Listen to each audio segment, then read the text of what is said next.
What's going on, guys? It's your boy, Wicks the Board. And before we dive into today's topic, which you could say is a bit personal, allow me to take a moment to shout out everyone who's hit that subscribe button, liking the videos, and been leaving comments. I just want to say I really do appreciate it.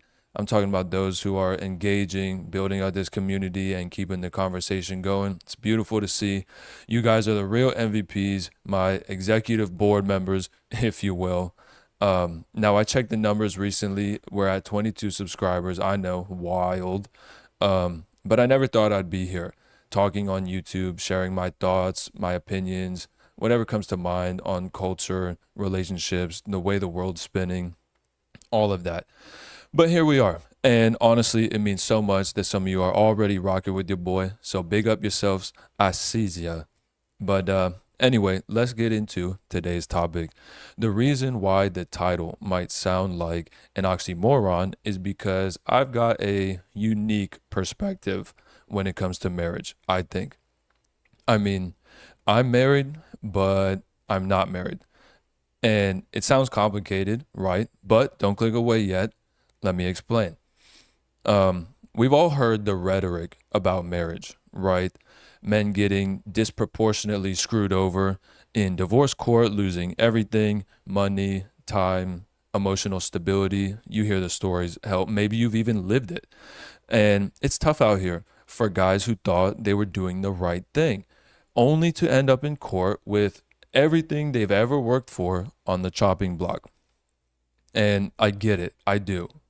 Honestly, these stories are important to talk about, right? But here's the thing I don't like.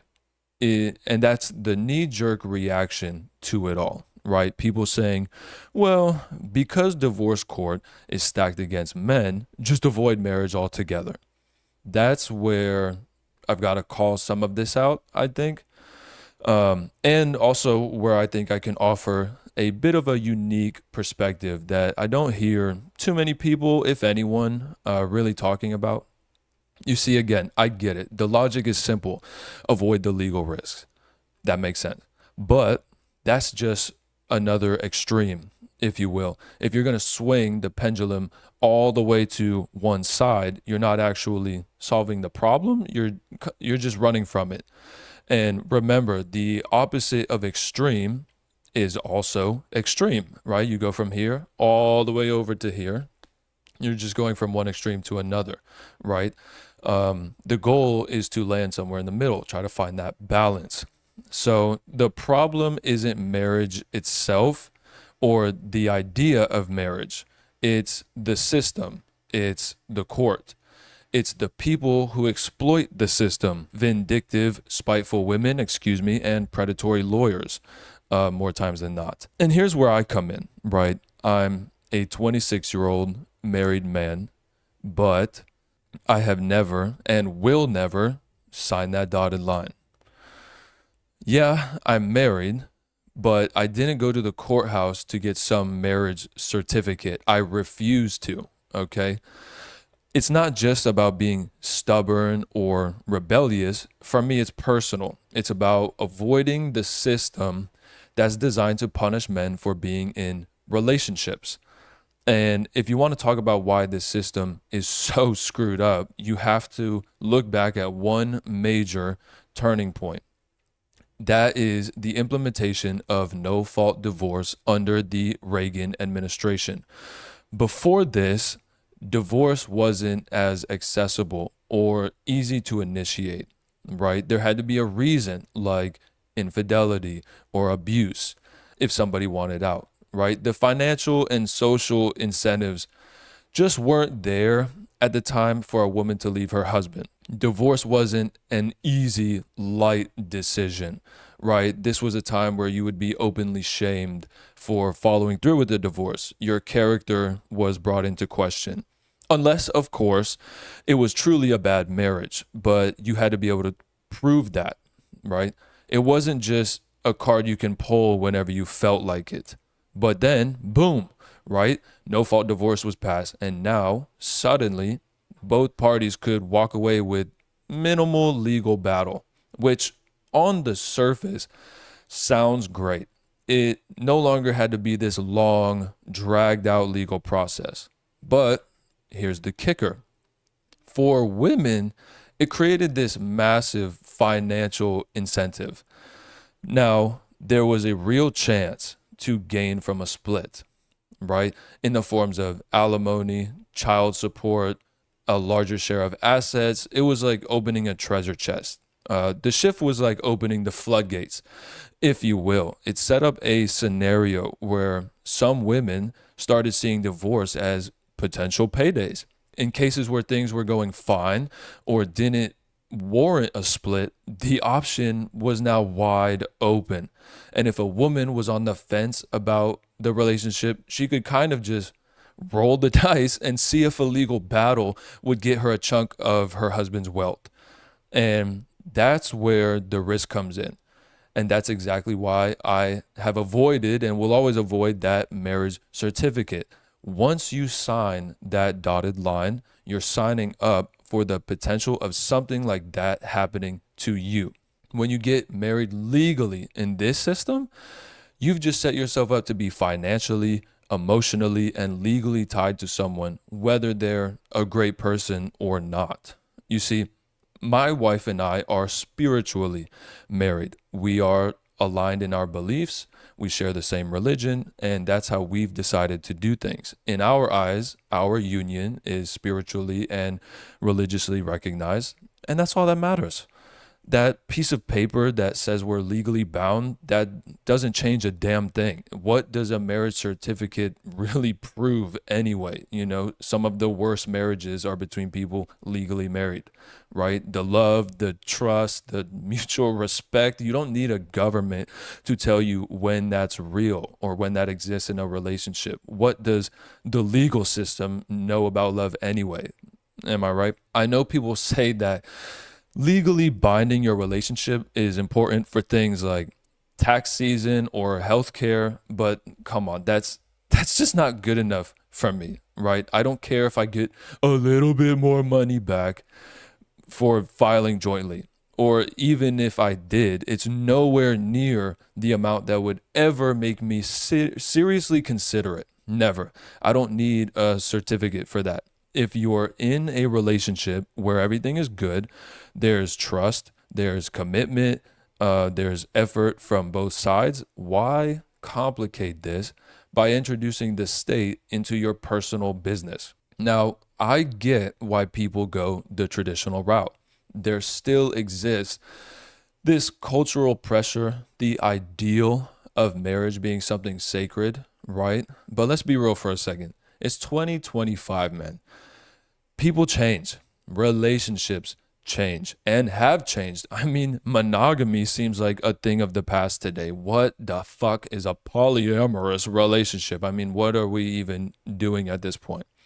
And I'd rather not put myself in a situation where I'm sitting across from a lawyer while my spouse is legally tearing me down brick by brick. It happens way too often and it's horrifying to watch. You've probably seen the stories like I have, guys who thought they had it all figured out, right? 20 years of marriage, kids, the house, 2 cars, the whole 9 yards. And then one day, seemingly out of nowhere, their partner just pulls the rug right out from under them. That is the kind of stuff I'm trying to avoid, right? Why put myself in such a vulnerable position? Now, look, I get it. The hope is that this will work out, right? That you find someone you can spend your life with. But even in the best of relationships, sometimes shit happens. Shit happens, man. People change. People aren't who you think they are. And if things go south, I don't want to be stuck fighting over assets, savings, brokerage accounts, or anything else. No nasty splits, no court drama. If we need to part ways, it might suck, but I want it clean. I want it simple. No lawyers involved. And that's why my wife and I agreed to get married in a way that's recognized by our faith. And that's enough. That's more than enough. We don't need the state to intervene. What's mine is mine. What's hers is hers. Period. That's it. Full stop. Now, some people might say, well, that's all well and good, but you should just avoid relationships entirely, right? Just sleep around, live the player life, be a rude boy, like these so-called alpha males online suggest. But I don't really buy this either. Okay. You see, I've lived that life, and I can tell you from personal experience that it's an empty one. Okay. You start to realize that all you're doing is trying to fill a void that you will never actually be able to fill with the pursuit of hedonism, right? I'm here today recording this video, and you're here listening because of the pursuit of relationships and procreation. That's what life is ultimately about. And yes, I've heard all the rhetoric, right? Don't get married, just have fun, run through women, blah, blah, blah. It's all a bunch of regurgitated nonsense, okay? These guys like Andrew Tate or whoever else is out there are mostly just saying whatever they think will make them sound cool, right? Rage bait, clickbait. At the end of the day, these guys are masters of marketing, right? They haven't really lived it. They don't have the experience, and their advice is shallow at best. And the ones that do know what they're talking about are really a fraction of a percent. Now, one of the movements that has been growing rapidly in response to all of this divorce chaos is MGTOW, or men going their own way, right? I'm sure you've heard of it by now, especially. And look, I get it. It makes complete sense why it's picking up steam. Men are seeing how the system is stacked against them when it comes to marriage and divorce. They're starting to realize that the risks far outweigh the benefits. But here's the thing. A lot of men who still choose to get married don't fully understand what they're getting into. They think they're the ones in control. They think they are the selector. But the truth is, when it comes to relationships and marriage, especially in this current landscape, they're not the ones making the real decisions. They're the ones being selected. Do you see? They're the prey in a system that incentivizes women to look for what is essentially a meal ticket, right? And that's exactly what men are becoming in many of these situations. These women, in so many cases, aren't even looking for love or partnership. They're looking for security, stability, and a way to come up financially. And once that marriage certificate is signed, that's where the real game begins, right? Divorce becomes a potential cash cow for women who might see their husbands as nothing more than an ATM with legs. And that's where the MGTOW has its rise, right? Men are stepping back saying, wait a second, why would I voluntarily step into a system where I'm basically an easy target? Why would I do that? They're seeing firsthand what happens when they buy into the traditional script of marriage and then end up dealing with the consequences in the court system, getting drained for everything they have ever worked for. For example, right? Here, listen to this. You'll rarely hear men talking about how they settled for their wife, right? Sure, there's the occasional gripe or complaint, maybe some frustrations about how things are going in their relationship. Sure, you could even say that's normal maybe in some cases, but you never really hear men say they settled. They're not walking around thinking, yeah, I could have done better, but I just chose what was available, right? And why? Well, because men generally approach marriage with this sense of commitment and loyalty, believing that they found someone they can trust, build a life with, someone who shares their values and goals. But just flip the coin and look at the conversations women are having online. You constantly hear women saying, I settled for him, right? You hear about women getting married to men they don't even like or respect, all because they feel like it's the right time or they're looking for stability, security, or approval from their friends, peers, families, whatever the case may be. They know damn well that the man they're with isn't their ideal partner, but they go ahead and tie the knot anyway. Why? They know there's a system in place that'll take care of them down the line, financially and emotionally, right? Men, though, are none the wiser. They don't see that coming. Men aren't realizing that in a lot of these relationships, they're the backup plan. Your dream woman is planning her escape 7 years from now. The woman may not be in love, may not feel the same way, but when it comes to getting married, it's about what they stand to gain. Do you see? And once you sign that piece of paper, that's where the shift happens. You've got a woman who may feel like she's stuck with a man who's already there, but she's also fully aware that she can get out and take half or more when the time comes. And only then is when the regret kicks in. But guess what? By then, it's too late. These guys are already locked in. He's already bought into this fairy tale that love and loyalty are enough. But those things don't hold up when the law is stacked against you. I guess what I'm saying is this: marriage isn't the problem. The problem is how we as a society approach it, right? The courts, the expectations, the pressure to sign a piece of paper to validate your love, it's all a bit much. Women will use intimacy as leverage to push a man toward that next step. And it's not even subtle half the time. The message is, if you want to keep this going, you need to lock it down. You need to put a ring on it, right? It's a form of manipulation that a lot of men don't even realize they're walking right into. And then once that marriage certificate is signed, the script flips. The intimacy, the thing that was used to bait the hook, suddenly dries up. You hear it all the time. When you get married, the sex goes away, right? It's almost a cultural cliche at this point. But cliches exist for a reason, because too many guys are living that reality. They went into marriage thinking the love, the spark, the physical connection would last forever, only to find out once they signed up, it became conditional, rationed, transactional, or in some cases, completely gone. And that leads to the strangest phenomenon of all: married men warning younger men not to get married. Think about how weird that is, right? You almost never hear a happily married guy telling you, bro, you've got to experience this. This is the best decision I have ever made, right? More often than not, you actually hear the opposite. Married men telling bachelors to stay single, to keep their freedom, because they've lived it and realized it wasn't what they signed up for. It's not what it's all cracked up to be. That alone should make people pause and wonder what's really going on behind closed doors, right? So I guess the takeaway would be this: it's not about swearing off marriage. It's not about running headfirst into the system either, though.